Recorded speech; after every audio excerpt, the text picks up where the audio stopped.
Doctor صاحب I think یہ جو سینٹینس ہے نا جو آپ نے بولا تھا کہ اللہ سنبھال لے گا، ultimately you have to leave everything to اللہ.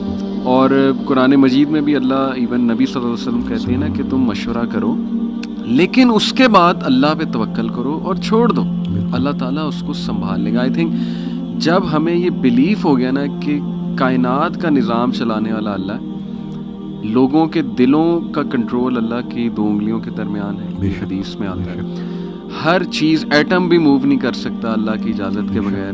اللہ الوکیل ہے جس کا مطلب ہے ڈسپوزر آف افیئرز، تمام افیئرز اللہ نے ڈسپوز آف کرنے ہیں. جو آپ کی زندگی میں ہو رہا ہے یہ آپ توکل رکھیں، یقین رکھیں کہ وہ اللہ کی اجازت سے ہو رہا ہے، اس کا ایک مقصد ہے. بس آپ نے یہ تلاش کرنا ہے بجائے کہ اس غم کو اپنے سر پہ چڑھانے کے.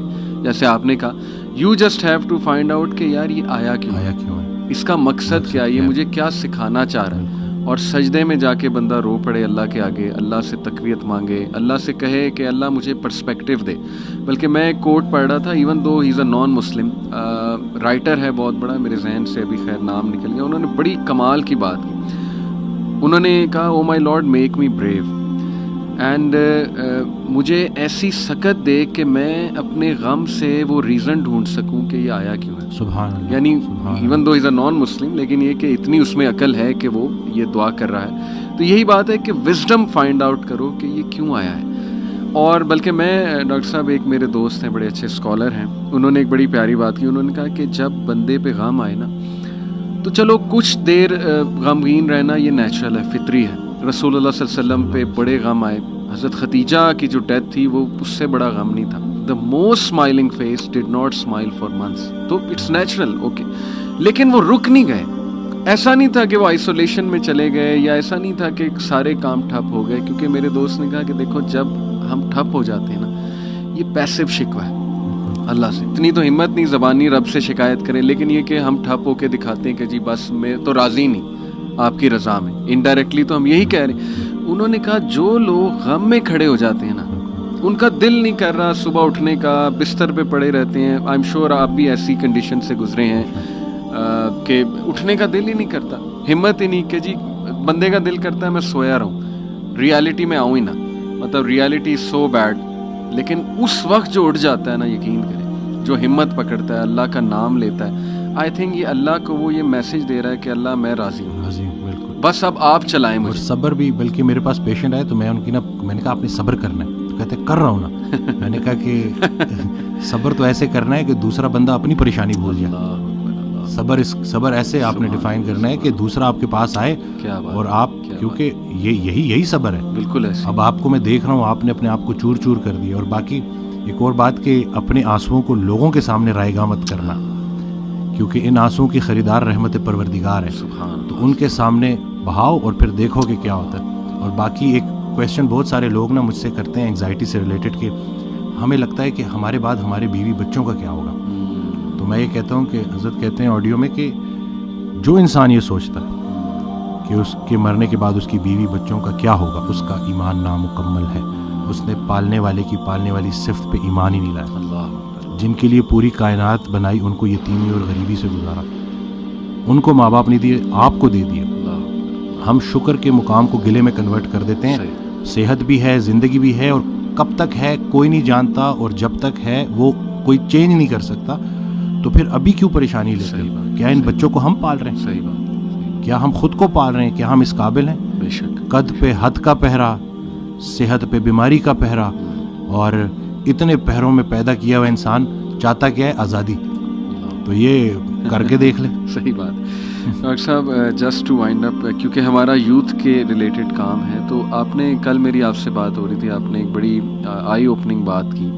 آپ نے کہا کہ ہم نہ ہی مینٹلی، نہ ہی فزیکلی، نہ ہی اسپرچولی اپنی یوتھ پہ کام کر رہے ہیں، اور ہم ایک بہت کمزور جنریشن چھوڑ کر جا رہے ہیں. تو what is your message for the youth in particular? کیونکہ مینٹلی بھی، ایموشنلی بھی، فزیکلی بھی آپ کی بات ٹھیک ہے، ہم ایک کوئی طاقتور جنریشن نہیں چھوڑ کے جا رہے. دیکھیں اصل میں بہت چیلنجنگ ہے، لیکن ان بچوں کو یہ سمجھنا ہوگا کہ ابھی چونکہ عمر ایسی ہوتی ہے. اس دن بھی ایک کوئی ہارٹ بریک ہو گیا تھا تو پراپر نہ صحیح ڈپریشن میں، تو میں نے اس کو کہا کہ ہر اس انسان کا شکریہ جس نے میری آنکھوں کو آنسو دیے, یہ آنسو مجھے اللہ کے پاس لے گئے. اس انسان کا سب سے بڑا تحفہ یہ جدائی ہے جو تجھے اللہ کے پاس لے کے جائے گی. لوگ کیا کرتے ہیں, یہ جو غیر اسلامی تعلقات, اسی طرح سے غیر شرعی چیزیں, یقین جانیں آپ جتنی مرضی دیکھ لیں سکون نہیں ملے گا آپ کو. اور یہی جو آپ کی گروئنگ ایج ہے نا, اس میں آپ کے ہارمونز بھی آن پوائنٹ بہترین ہیں. اسی عمر میں آپ نے سپورٹس میں انڈلج ہونا ہے, آپ نے پراپر طریقے سے ڈائٹ کا خیال رکھنا ہے, اور سب سے بڑھ کر یہی لرننگ ایج ہے, اس میں آپ نے سیکھنا ہے. اور جیسے جیسے آپ ایک قدم بڑھائیں گے اللہ کئی گنا زیادہ آپ کے قریب آتا جائے گا. اور یہ ٹرائیڈ اینڈ ٹیسٹڈ چیزیں, مجھے یہ بچپن میں سکھایا گیا تھا کہ صرف شہرت, دولت اور یہی چیزیں ہوں گی تو بس یہی سب کچھ ہے, کیونکہ ہم ادھر ادھر یہی دیکھ رہے تھے. لیکن سب کچھ ہوتے ہوئے بھی انتہائی بڑا خلا تھا جو پورا نہیں ہو رہا تھا. تو ہم تو چلیں, وہ کہتے ہیں نا اگر سیدھی طریقے سے اللہ کے راستے پہ نہیں آتے تو اللہ گھما کے لے کے آئے گا. تو ہمیں تو بہت سی چیزوں سے آپ نہیں گزریں گے انشاءاللہ ان چیزوں سے. آپ کے پاس یوٹیوب پہ کانٹینٹ موجود ہے جو خالصتاً اللہ کی رضا کے لیے لوگ بنا رہے ہیں. ہمارا جو وقت تھا, دور تھا, اس میں ٹھیک ہے ہمیں شاید اس طرح سے توجہ نہیں دی گئی, لیکن اب آپ کے پاس آپشنز ہیں اور آپ پراپر طریقے سے جو صحیح, یہ دیکھیں دنیا چلی گئی تو چلی گئی, دین چلا گیا تو پیچھے کیا رہ گیا. تو میں کہتا ہوں کہ دنیاوی تعلیم میں جتنا عبور حاصل کر سکتے ہیں کریں, لیکن اللہ کو بیچ میں رکھنا ہے. صحیح بات. اور دوسرا یہ کہ فائدہ بخش ہونا ہے لوگوں کے لیے, کہ آپ کی ذات سے لوگوں کو نفع ہو. صحیح بات. تو یہ انشاءاللہ اگلی جب جنریشن ہمیں ریپلیس کرے گی تو وہ ہم کوشش کریں گے جی انشاءاللہ. اللہ کے قریب ہونے سے آپ کو مینٹل اسٹرینتھ ملے گی, پرسپیکٹیو ملے گی. جتنے بھی عظیم کام ہیں وہ غیر عظیم زمانوں میں ہی ہوئے ہیں. غیر عظیم جہالت کے معاشرے کے ساتھ اللہ دو کام کرتا ہے, یا عذاب بھیجتا ہے یا رحمت للعالمین کو بھیجتا ہے. تو رسول اللہ صلی اللہ علیہ وسلم ہمارے دلوں میں ہے, تو جن کے دلوں میں رسول پاک صلی اللہ علیہ وسلم کی عملی محبت ہے اللہ ان پہ عذاب نہیں بھیجتا. تو نیگیٹو نہ سوچا کرے پتہ نہیں ملک کا کیا ہوگا, نہ یہ چیزیں آپ نے بگاڑی ہیں, صحیح بات, نہ آپ یہ ٹھیک کر سکتے ہیں, اللہ ہی ٹھیک کرے گا. لیکن آپ خود کو تو ٹھیک کر سکتے ہیں نا. زبردست. جس نے اپنے آپ کو پہچانا اس نے اپنے رب کو پہچانا.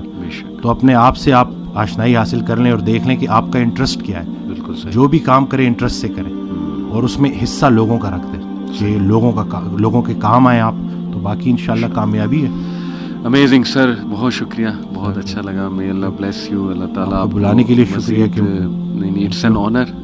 اللہ آپ کو مزید ترقیوں سے نوازے, اللہ تعالیٰ برکت دے آپ کو لائف میں, اور دنیا آخرت دونوں کی بہترین چیزیں دیں انشاءاللہ. ول کیپ ان مائنڈ انشاءاللہ. جزاک اللہ.